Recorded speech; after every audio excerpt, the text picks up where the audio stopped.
गुरुर्ब्रह्मा गुरुर्विष्णु गुरुर्देवो महेश्वरः गुरुर्साक्षात् परब्रह्म तस्मै श्रीगुरुवे नमः।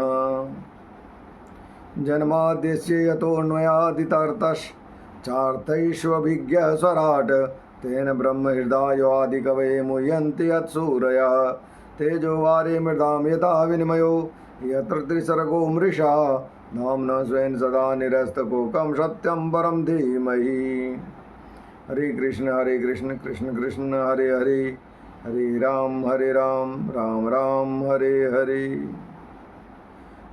समुपस्थित दसों दिशाओं के स्वामी गुरुदेव, आराध्य देव, पितृदेव एवं भगवत रस के ऋषिवृंद सभी के गल चरण कमलों में सादर नमन। आइए हम सभी भगवान जी श्रीमद् भागवत जी के प्रथम स्कंद का आह्वान कर रहे हैं। चतुर्थ अध्याय में है और आज मंत्र संख्या 12 है। हमारे शौनक जी महाराज कह रहे हैं, सूत जी महाराज से पूछ रहे हैं, शिवाय लोकस्य भवाय भूतये यो उत्तम श्लोक परायणा जनः जीवन्ति नात्मार्थमसौ पराश्रयं मुमोच निर्वेद्य कुतः कलेवरम। अर्थात जिन लोगों का जीवन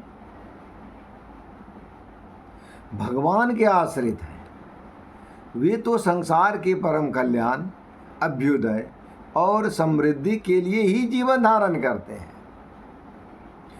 उसमें उनका अपना कोई स्वार्थ नहीं होता। उनका शरीर तो दूसरों के हित के लिए था, उन्होंने विरक्त होकर उसका परित्याग क्यों किया? देखिए कितनी बड़ी बात है।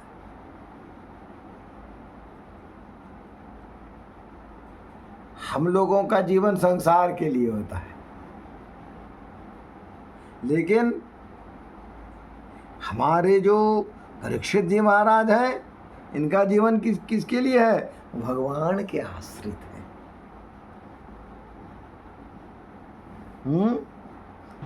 इनका जीवन भगवान के आश्रित है।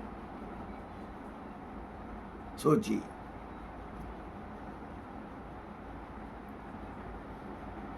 बहुत सारे लोग हम लोग सुने हैं ना, बहुत सारे लोग खाने के लिए जीते हैं और बहुत जीने के लिए खाते हैं। तो जो जीने के लिए खाते हैं वो भगवान के आश्रित होते हैं, और जो खाने के लिए जीते हैं वो संसार के आश्रित हो जाते हैं। सही बात। इतना ही नहीं, हम लोग कोई भी काम करते हैं, कोई भी काम, सभी स्वार्थ के वशीभूत करते हैं। सभी काम हम लोग स्वार्थ के वशीभूत होकर के करते हैं। लेकिन परीक्षित जी महाराज का कोई भी काम स्वार्थ के लिए नहीं था, सभी काम परमार्थ के लिए। और सच्चाई है, जो भगवत भक्त होते हैं, जो भगवान के आश्रित होते हैं, उनका सभी काम तो ईश्वर के लिए होता है। काय न वचसा मनसेन्द्रियैर्वा नहीं बुद्ध्यस्मनावान सुतं स्वभावात्।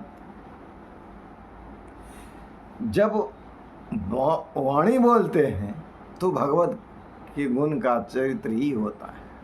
गुणानुवाद करते, चलते हैं, भगवान की प्रदक्षिणा होता। सोचिए, ऐसे हमारे जो भगवत भक्त हैं, उनका तो जीवन परमार्थ के लिए था। और इतना ही नहीं, शरीर दूसरे के हित के लिए था, शरीर भी अपने लिए नहीं था। बड़े बड़े ऋषि महात्मा संत लोग अब शरीर जो धारण करते हैं वो अपने लिए नहीं करते हैं। उनका शरीर नहीं देगा फिर भी उनका काम चलेगा। वो हम आप जीवों की रक्षा के लिए, उनको मार्ग दर्शन करने के लिए करते हैं। अभी भी हम लोग अभी सुन रहे हैं इधर प्रेमानंद जी महाराज जी का शरीर परम संत। वैसे प्रातः स्मरणीय संत के चरण कमलों में सादर नमन। सच्चाई है। उनका शरीर दूसरी के लिए धारण किए हैं, वो भी अपना शरीर। उनका तो अपना ओरिजिनल शरीर तो राधे राधे हो गया। अब हम लोगों को सही रास्ते दिखाने के लिए ही वो अपना शरीर धारण किए। इसलिए कहा जाता है कि एक एक वाणी जो होते हैं वो प्रभु की वाणी होती है। फिर भी हमारे परीक्षित जी महाराज भी वही थे, उनका शरीर भी दूसरे के लिए था, फिर भी,